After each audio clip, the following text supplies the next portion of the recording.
Hello students, I have taught so many questions, or one of more question is this: two polaroids are placed at 90 degree to each other and the transmitted intensity is 0. ये case 1 है. एक Polaroid ये, एक Polaroid ये, एक दूसरे इनके जो पासिंग एक्सेस हैं वो 90 डिग्री पर है and transmitted like this, I2 is 0. What happens when one more polaroid is placed between these two bisecting the angle between them? So bisecting angle पर मतलब 45 एंगल पर आपने एन अदर पोलराइजर पुट कर दिया. Meaning है this, इसके axis passing axis और ये पासिंग एक्सिस के बीच में 45 डिग्री एक अनदर पोलराइड पुट कर दिया तो क्या होगा, व्हाट विल हैपन? तो इस डिज़ाइन में तो यहाँ पर कोई इंटेंसिटी नहीं थी, इंटेंसिटी 0 है. बट इन दिस डिज़ाइन आपको यहाँ पर इंटेंसिटी मिलेगी और वो इंटेंसिटी हम कैसे निकालेंगे? सपोज यहाँ पर इंटेंसिटी है आई नोट, तो यहाँ पर पोलराइज लाइट है आई वन रफली आई नोट बाई 2 हो गई और इससे जो वेव्स ट्रांसमिट होंगे यहाँ पर आएंगे, दैट इज द I2, उनकी इंटेंसिटी I2 है and I2 will be I1 times cos square theta and cos square theta और theta is the 45 according to law of Malus. और फिर यहाँ पर जो इंटेंसिटी है I2 और इसके through between this passing axis between this and between this is 45 degree, इसके बीच में 45 है, इसके 45 है, तो यहाँ पर इंटेंसिटी हो जाएगी, intensity will be I2 times cos square 45. This is according to law of Malus. But I am going to tell you and other principles जो आपके सिलेबस में नहीं है, बट आप इसे मना भी नहीं कर सकते हैं क्योंकि हम इलेक्ट्रिक फील्ड वेक्टर के रिस्पेक्ट में बात करने जा रहे हैं.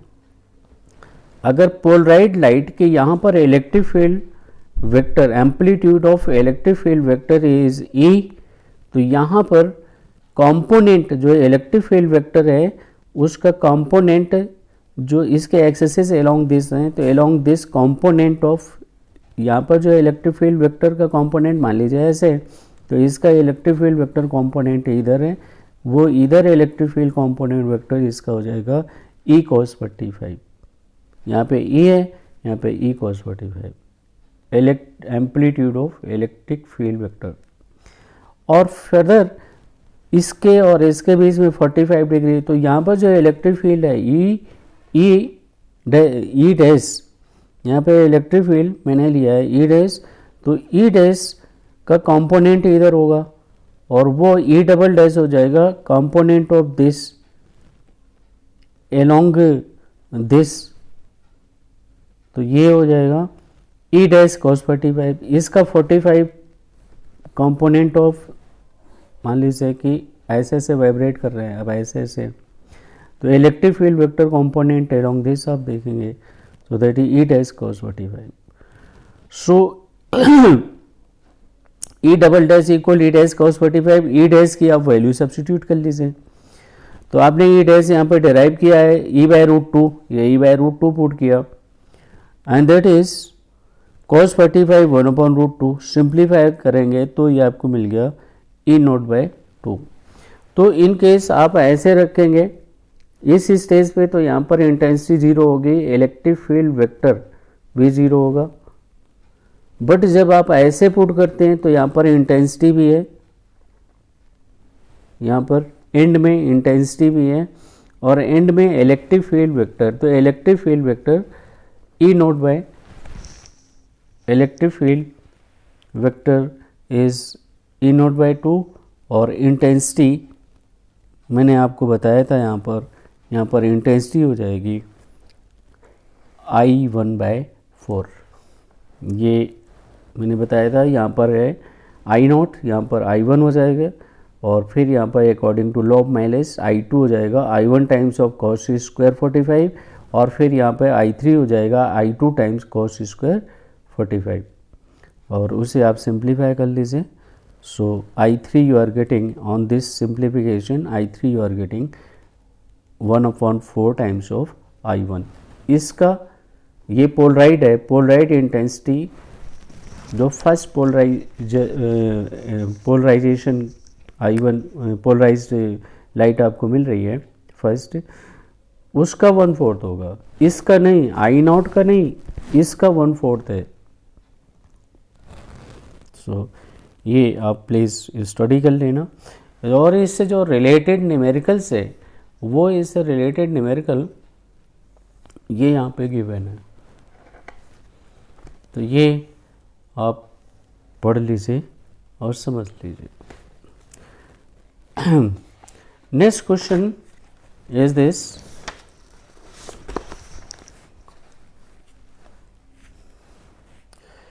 Polarizing angle for a piece of glass for green light is 60 degree. Find the angle of minimum deviation. Minimum deviation angle इन्होंने पूछा हुआ है एंड गिवन क्या है, angle of polarization for green light के बारे में. तो if angle of polarization for green light given है that is mu equal tan IP. इसकी हेल्प से हम IP तो गिवन है 60 डिग्री, म्यू निकाल लेंगे. Refractive index mu is 1/tan IP. So tan 60 degree, आप tan 60 लिखेंगे, IP is 60, तो this is the tan 60 is √3. तो refractive index of the glass mu equal √3 आ गया. और बट आपसे क्वेश्चन किया गया what is the angle of minimum angle of deviation. तो उसके लिए मिनिमम एंगल ऑफ डेविएशन के लिए फार्मूला है mu equal sine minimum deviation angle plus angle of prism whole upon 2 and whole upon sine A/2. So आप value substitute कर दीजिए. Prism angle is given है 60 डिग्री. In this it is given है green light for it's passing through 60 degree prism made of same glass. So prism angle is passing through 60 degree prism. So prism angle is 60 degree. A/2 that is 60/2 30 degree ये हो जाएगा. आप simplify कर लीजिए. All data are given, तो minimum deviation angle आपको मिल जाएगा. Next question is 23. Sound wave will not polarized. तो क्वेश्चन ये देखिए साउंड वेव पोलराइज नहीं होंगी. क्यों नहीं होंगी? Practically polarization is the only phenomena which proves light waves are transverse in nature. और ओनली ट्रांसवर्स नेचर की वेव ही पोलराइड हो सकती हैं, कंपोनेंट में ब्रेक होंगे. Sound wave is longitudinal waves, it is not a transverse wave, so sound wave cannot be polarized.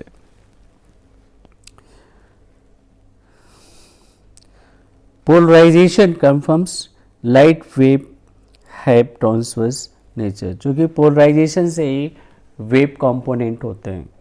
By interference, by diffraction, reflection and refraction, ये light is in transverse nature prove नहीं करते हैं. Only and only polarization proves light is in transverse nature. One more question is this कि आप जब mirror के सामने होते हैं तो आपको अपनी इमेज नज़र आती है. क्यों नज़र आती है? आपकी बॉडी से ऑब्जेक्ट से रेज मिरर में जाके और रिफ्लेक्ट होकर के तुम्हारी आई पे पहुंचते हैं और इमेज आपको नज़र आती है। सिंपल। सो जब आप कि न्यूज़पेपर पढ़ रहे हैं या कोई भी चीज़ पढ़ते हैं तो वहाँ पर भी वेव्स उस पर फॉल होती हैं, वेव्स और फॉलिंग दैट, और जब वेव उस पर फॉल होकर के रिफ्लेक्ट होकर के तुम्हारी आई में पहुँचती हैं तब भी वही काम हो रहा है। बट ऑन द न्यूज़पेपर और एनी पेपर आपको अपनी इमेज नज़र नहीं आती है। क्यों? What why is this? Because in the mirror regular reflection is mirror is smooth, regular reflection is taking place, but a diffuse reflection is taking place in the newspaper because newspaper not a smooth surface. So that is the reason on newspaper we are not seeing object image. Means से हम अपनी image newspaper में like mirror नहीं देख सकते। Next question is light beam shows no variation in intensity when transmitted through a polaroid which is the rotated, that is mean light is unpolarized. Actually general क्या होता है? General is this कि यहाँ पर मैं जनरल केस की बात कर रहा हूँ कि यहाँ एक अनपोलराइज लाइट है, ये ऐसे, और this is intensity I not है। एक पोलराइज़र है, इस पोलराइज़र को आप किसी भी एंगल पे घुमाइए तो यहाँ पर जो intensity polarize light, transmitted light, polarize light होगी और that is the I not by 2। ये जनरल केस है। तो यहाँ पर आप इसको किसी भी एंगल में रोटेट करें, इंटेंसिटी यहाँ पर आई नॉट बाय 2 ही मिलेगी और ये पोलराइज लाइट है। प्लेन पोलराइजेशन के केस में ऐसा होगा। बट ये 100% हम इस केस पे कह दें कि ये मान लीजिए ये अननोन हो, दिस इज़ नॉट गिवन, और यहाँ से लाइट जो इंटर हो रही है वो पोलराइज्ड है, अनपोलराइज्ड है, whether I is constant, this is constant. अगर ये आई कांस्टेंट है, that is I not by 2, ये कांस्टेंट हो तो ये पोलराइज लाइट होगी, ये नॉन पोलराइज। तो पोलराइज कह पाना गलत, मुश्किल है, not necessary, may be may not. अब क्यों? रीज़न क्या है? इसके लिए थोड़ा हायर स्टडी के मटेरियल आपको लेना होगा। अकॉर्डिंग टू दिस, मान लीजिए एक पोलराइज लाइट की वेव्स ऐसे ऐसे ट्रांसमिट हो रही है, एलोंग दिस वाइब्रेट कर रही है, एंड एक अदर पोलराइज लाइट की वेव ऐसे ऐसे ट्रांसमिट हो रही है। इन दोनों वेव यहाँ पे मीट कर रहे हैं तो super imposition is taking place, और ये सुपर इम्पोज वेव की वेव है जिसमें एक कंपोनेंट इधर होगा और इसका एक कंपोनेंट इधर है। अब इसके अलोंग यहाँ पर कोई भी आप पोलराइड पुट करें, किसी भी एंगल पे रखें, घुमाइए, तो कंपोनेंट आपको यहाँ पर मिलेंगे और यहाँ पर लाइट होगी, इंटेंसिटी होगी, और वो वेरिएबल नहीं होगी, कांस्टेंट होगी, not variation. So this is, यहाँ पर जो लाइट आपको मिलती है, this is called circular polarization. ये इस टाइप से जो पोलराइजेशन हो रहा है, कोई भी एंगल पे आप घुमाइए, ये भी पोलराइज लाइट है, ये भी पोलराइज लाइट है, यहाँ पर जो ट्रांसमिटेड लाइट आपको मिलेगी वो सर्कुलर पोलराइजेशन कहलाता है। सर्कुलर पोलराइजेशन, एक linear polarization and circular polarization. तो ये this is the difference in linear polarization and circular polarization. अगर ये लीनियर पोलराइजेशन है, this is the linear polarization, तो अगर यहाँ पर मैं कोई दूसरा पोलराइड, इसके एक्सेसिस मान लीजिए ऐसे ऐसे हैं, इसके परपेंडिकुलर तुमने एक्सिस ये पोलराइड पुट कर दिया तो यहाँ पर इंटेंसिटी जीरो हो जाएगी लीनियर पोलराइजेशन में। बट ये this is a case of circular polarization. यहाँ पर किसी पोलराइड को यहाँ पर किसी भी एंगल पर आप यहाँ पे पोलराइड रखें और घुमाइए, आप उसे किसी भी एंगल पे घुमा दीजिए, आपको यहाँ पे एक कांस्टेंट इंटेंसिटी मिलेगी। Intensity of light will be constant, this is circular polarization. Now now question is this कि ये एक यहाँ पर intensity, here intensity is unpolarized light है, this is intensity is I not. ये एक पोलराइजर रखा हुआ है तो यहाँ पर इंटेंसिटी इसकी हाफ हो जाएगी and let it is I. Partial भी होता है कभी कभार, प्लेन पोलराइजेशन भी होता है, पार्शियल भी होता है। तो लेट यहाँ पे इंटेंसिटी पोलराइज लाइट की इंटेंसिटी आई है। बट इसका जो पासिंग एक्सिस है और जो नेक्स्ट तुमने एनालाइजर पुट किया उसका पासिंग एक्सिस दूसरे के 90 पे, तो यहाँ पर इंटेंसिटी जीरो होगी। और इसी से रिलेटेड ये तुमने ग्राफ बनाया है कि यहाँ पर तो पोलराइज लाइट की इंटेंसिटी है वो यहाँ पर ऐसे मैक्सिमम है। बट जब यहाँ पर इंटेंसिटी की जब आप इसको रोटेट करेंगे और जैसे जैसे एंगल चेंज करेंगे, एक ऐसे है और एक ऐसे, तो जैसे जैसे आप एंगल पहले ऐसे था दोनों, और जैसे जैसे एंगल आप चेंज करेंगे रिड्यूस होकर इंटेंसिटी जीरो हो जाएगी। वो ये यहाँ पे दिखाया हुआ है कि जैसे ये 0 डिग्री पर है, जब एक पोलराइजर ऐसे है एक पोलराइजर ऐसे है, दोनों के एक्सिस अगर पासिंग एक्सिस दोनों के सेम हैं, मतलब angle between passing axis is zero, तो ये जीरो है, फेस डिफरेंस इज जीरो, तो इंटेंसिटी मैक्सिमम होगी। बट जैसे जैसे आप इनको ऐसे ऐसे एंगल चेंज करते जाएंगे एंड 0 to 90 कर दिया, ये स्टेज आएगी तो यहाँ पे इंटेंसिटी जीरो होगी, ये इंटेंसिटी जीरो हो गई।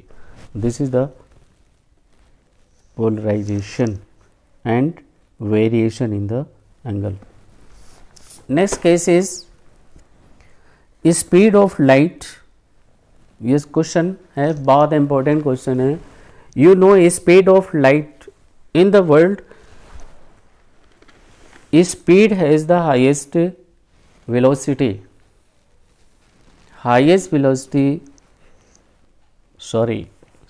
very sorry, speed of light is the maximum। जितने भी ऑब्जेक्ट्स हैं मूव कर रहे हैं उनमें से सबसे हाईएस्ट वेलोसिटी लाइट की होती है, that is 3 lakh kilometre per second, 3 × 10⁸ metre. But now question is this कि मान लीजिए कि कोई लाइट तुम्हें मिल रही है किसी हेवनली बॉडी से सच एज स्टार से, और star velocity, star is also moving. तो अब क्या जो इस तुम्हारे पास लाइट आ रही है, क्या उसकी वेलोसिटी चेंज हो जाएगी? रिलेटिवली क्या चेंज हो जाएगी? जरा सोचिए, थिंक अबाउट दिस कि in case there is an star, its velocity काफ़ी हाई है और उस स्टार से लाइट तुम तक पहुंच रही है, तो क्या velocity of light will change under the case velocity of star is very high? No, speed of light is constant, it's not depend, it is independent on the velocity of observer or velocity of source or atmospheric temperature. It is speed of light is constant, it is not depend on any other factor. Next question is, what is the difference in linear polarization and circular polarization?